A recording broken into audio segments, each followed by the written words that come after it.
Rapaz. Então nós aqui de volta. Depois desses 10 dias aí de férias, dessa licençazinha aí, por conta da data FIFA. Esses dois jogos aí que a seleção brasileira fez. Primeiro jogo contra o Equador e o segundo jogo contra a Colômbia, onde houve um empate. Primeiro jogo, a seleção brasileira ganhou do Equador, o segundo jogo foi empate. A seleção brasileira usou isso aí até como experiência, porque ela não corre mais risco nenhum, já está classificada para a Copa do Mundo, está só cumprindo tabela. Aí, por conta dessa data FIFA aí, o campeonato ficou aí sem jogos durante uns 10 dias.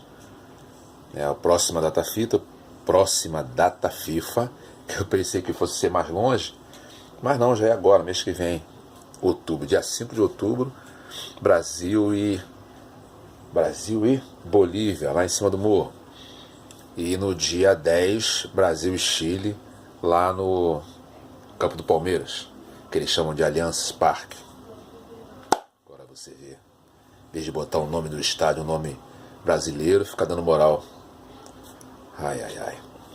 Enfim, aí com esses dois jogos, aí dia 5 e dia 10 de outubro, a seleção brasileira encerra o seu ciclo aí desse ano, visando a classificação que já foi conseguida para a Copa do Mundo do ano que vem na Rússia. Aí voltamos para cá, para o nosso futebolzinho aqui, que retomou com reinício ontem do campeonato, no jogo com o Vasco da Gama. Vasco da Gama jogando em São Januário contra o Grêmio, com portões fechados. A torcida do Vasco ocupou o espaço externo, lá de fora, mas o jogo não teve torcida, apenas o pessoal de apoio, e comissão técnica, enfim, aquela coisa que a gente já sabe como funciona quando o mando de campo é de portão fechado, como aconteceu com o Vasco da Gama, pelo motivo que todo mundo já sabe qual foi. O Vasco ganhou do Grêmio por 1-0. O Grêmio, que se vencesse esse jogo, encostaria mais um pouco. Acho que o Grêmio está, se eu não me engano, o Grêmio está quantos pontos do Corinthians? O Grêmio está com 43 pontos. O Corinthians, como perdeu o jogo, se o Grêmio tivesse ganho, teria ido para 46 pontos, ficava a 4 pontos do Corinthians. Mas Corinthians, aproveitando falando do Corinthians que perdeu para o Santos no dia de hoje. O Santos avançou para 41 pontos, ou seja, está a 9 pontos do Corinthians. O Santos foi o único que fez a parte dele, porque os outros que estão na parte de cima da tabela, como o Palmeiras, Corinthians, Grêmio, Flamengo, o Palmeiras não perdeu, mas também não ganhou, empatou. O Corinthians perdeu, o Grêmio perdeu, o Flamengo perdeu. Ou seja, a rodada começou e terminou na mesma condição, porque não houve muita mexida, apenas o Santos que avançou um pouquinho mais, mas permanece lá na terceira colocação. E o Corinthians, que sofreu aí a terceira derrota, me parece que o Renato tinha razão, assim como todos nós. Todos nós sabíamos que uma hora o Corinthians ia sentir, porque deu uma largada boa, mas não vejo grandes desesperos não, porque ainda tem uma margem boa à frente dos outros. Agora, uma coisa é certa, o Corinthians deu aquela largada, botou aquele montão de pontos na frente, e se vier a não conquistar o título, vai ser a grande vergonha da era dos pontos corridos do Campeonato Brasileiro. Entendeu? A única coisa que diferencia, não há que nem como comparar, são os rebaixamentos de grandes clubes como Vasco da Gama, o Grêmio, o próprio Corinthians, agora o Internacional, que chega a ser, assim, mal comparando, um papel feio, de uma equipe grande do futebol.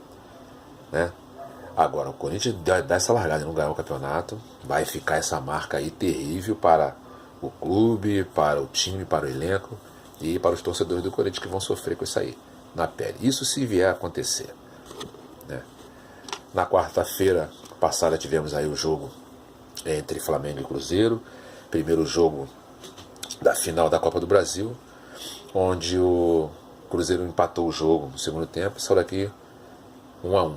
Isso não muda nada, porque agora não tem mais o critério de gol fora de casa, então A partida vai ser decidida no dia 27. Quem ganhar é campeão, e qualquer empate vai para os pênaltis, e assim está decidido, né? Quem será o campeão lá no dia 27. Aproveitando falar o Cruzeiro hoje também jogou, ganhou da Chapecoense, um jogo que jogar contra a Chapecoense não é fácil lá, mas o Cruzeiro ganhou, talvez até pelo embalo, né, de ter conseguido um bom resultado aqui, né, não perdeu o jogo aqui para o Flamengo na quarta-feira, então talvez pelo embalo de ter conquistado esse empate, fez um bom jogo hoje contra a Chape e ganhou o jogo, né? Ao contrário do Flamengo, que hoje jogou com o Botafogo no Engenhão, perdeu por 2-0, e como polêmica desse final de semana, não chega nem a ser da semana, desse final de semana, foi o treinador do Flamengo ter optado por fazer experiência nesse jogo de hoje. Ele poupou 7 titulares. O Flamengo entrou com Diego Alves, Rodinei, Rafael Vaz, Rodolfo e Trauco, Rômulo, Cuejar e Everton Ribeiro, Guerreiro na frente,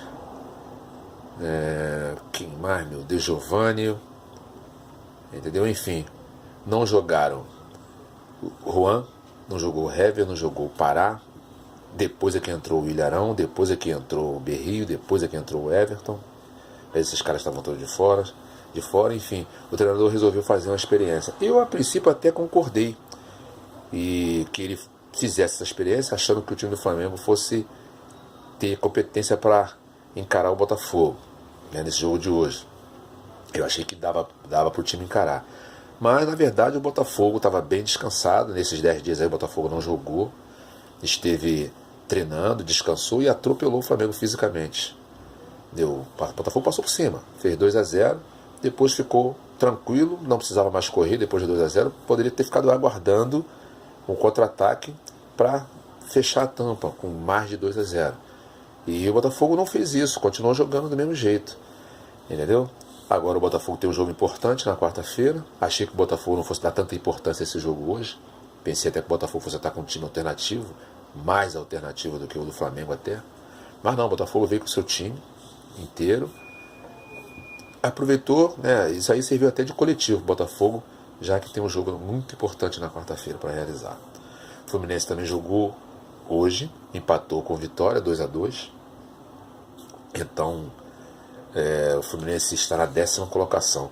Falando aqui sobre a tabela de colocação, a tabela de classificação, os 5 primeiros são Corinthians com 50, Grêmio 43, Santos 41, Palmeiras 37, Flamengo 35. Os outros, o sexto é o Cruzeiro com 34, Botafogo também com 34, Vasco 31, Atlético Paranaense 31 e Fluminense 31 em 10º. 11º, Atlético Mineiro com 30, 12º, Sport com 29, 13º, Ponte Preta 28, Avaí também 28, 14º, Coritiba 27 pontos, 15º colocado. O primeiro time fora da zona de rebaixamento é o Bahia com 26. Depois, na sequência, vem os 4 aí. Vitória, 26, Chapecoense, 25, São Paulo, 24 pontos, 19º colocado. A essa altura do campeonato, hein? E Atlético Goianiense com 18 pontos, esse já está fora. Situação do São Paulo. O São Paulo está com 24 pontos. Quem tem 27 pontos é o Curitiba, que está em 15º.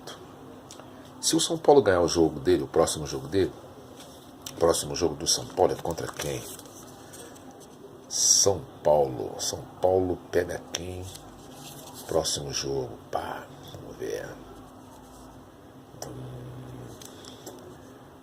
Não tenho aqui, por incrível que pareça, não tenho, deveria ter aqui. Mas o que importa é o seguinte: o próximo jogo do São Paulo, seja contra quem for, se ele ganhar, faz 27 pontos. Empata com o Curitiba, se o Curitiba não ganhar o jogo dele.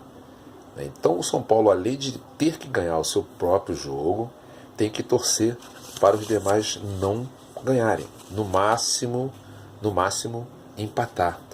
E o empate tem que ser Chapecoense empatar, o Vitória empatar, né? Mas aí, porque aí o São Paulo e Vitória, Bahia, se empatar, o Vitória empatar, o Bahia empatar, eles vão para 27 pontos. São Paulo ganhando o jogo dele também vai para 27. Aí vai ver os critérios ali. Então a situação do São Paulo é complicada. São Paulo precisa abrir o olho, precisa correr. Precisa correr. Porque a média aí de corte, segundo os entendidos aí, 47, 48. Se for 47 é bom fazer 48 pontos, né, cara? Para poder garantir. E o São Paulo tem 24. Tem que fazer mais 24 pontos. Ah, ainda falta muita coisa no segundo turno. Vai nessa aí. Vai nessa. 47 pontos, amigo. 48 pontos não é mole de fazer, não. Sabe quantos jogos dá isso? Enfim, complicada a situação do São Paulo, né? Próximos jogos dos clubes carioca, o Botafogo pega o Santos, sábado às 19 horas. O Flamengo pega o Sport no domingo às 17. O Vasco joga lá contra o Corinthians no domingo também às 16. E o Fluminense joga lá na Arena da Baixada contra o Atlético Paranaense. O Palmeiras joga na segunda-feira contra a Chapecoense. Enfim, são essas coisas que estão aqui para serem ditas. A polêmica da semana aí foi a suposta falha do goleiro Thiago do Flamengo, que rebateu a bola para frente do gol, dando condição ao jogador do Cruzeiro de empatar o jogo. E agora tá essa polêmica, tira ele e bota o Muralha, ou não tira, dá uma moral ao garoto, se tirar o garoto agora pode queimar. Enfim, a situação do goleiro no Flamengo não tá muito legal não. Mesmo o próprio Diego Alves, que foi contratado aí, anda fazendo umas pichotadas aí, tentando sair jogando com os pés. Tá complicado. Há situações também como jogadores aí como o Rômulo, que foi contratado, voltando a falar do Flamengo aqui rapidamente, jogador como o Rômulo, que foi contratado aí a peso de ouro, né? Porque eu, na minha modesta opinião, acho que ele não vale o quanto foi pago. Giovani também. Giovani eu vou dar até mais um pouco de tempo a ele, que estava no futebol diferente. Entendeu? Mas não produzem. Matheus Sávio também é outro jogador da base, mas parece que o jogador veterano, não tem força, não tem explosão muscular, Jogador jovem, 20 anos, parece que carrega uma tonelada nas costas, nas pernas, não consegue correr. Entendeu? Então esse jogador aí, pelo que eu estou vendo, ele não vai dar aquele grande jogador que a base do Flamengo pensou que fosse dar, né? Então agora é isso que temos que aguardar. Amanhã tem um jogo, né? O jogo do Bahia é amanhã, é o jogo da segunda-feira, e vamos aguardar aí no meio da semana qualquer assunto aí mais importante sobre futebol. Correto? Então, finalizando aqui o domingo cheio de problema lá em Brasília, muitos pedidos de prisão, muita coisa vai acontecer ao longo dessa semana aí. Então vamos aguardar. Futebol, política, a violência dessa cidade que não para. Então vamos orar e vigiar para que possamos ter uma semana aí de luz e de paz. Beleza? Então, um forte abraço para todos aí, bom final de domingo. Saúde e paz para todos. Fique com Deus.